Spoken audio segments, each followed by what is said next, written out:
1946 সালে তো এই জিনিসটাই হয়েছিল। 1946 দ্য গ্রেট ক্যালকাটা কিলিং, যেটা আমাদের প্রদেশ সভাপতি বললেন।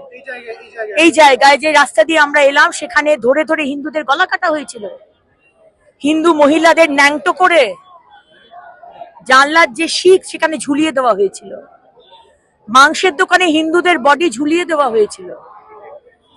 আজকে সেটাই কি মুখ্যমন্ত্রী করতে চাইছেন? যদি না করতে চান তাহলে আপনার স্টেটমেন্ট কোথায়? তাহলে আপনার পুলিশ কি করছে? পুলিশ হাত গুটিয়ে বসে আছে, তার সামনে দাঁড়িয়ে যে আগুন জ্বালানো হচ্ছে, বাড়িঘর পুড়িয়ে দেওয়া হচ্ছে হিন্দুদের, তারা কিছু করছে না। আজকে বিএসএফ না নামলে শত শত আজকে হিন্দুদের খুন হতে হতো। আর আপনি বলছেন যে আপনি ল এন্ড অর্ডার মেনটেন করার চেষ্টা করছেন। আর কয়েকটা দিন মুখ্যমন্ত্রী, আপনি যে পাপ করেছেন, পশ্চিমবঙ্গের হিন্দু বলুন, শিখ বলুন, খ্রিস্টান বলুন, আর রাষ্ট্রবাদী মুসলমান বলুন, এর জবাব আপনাকে দিতে হবে।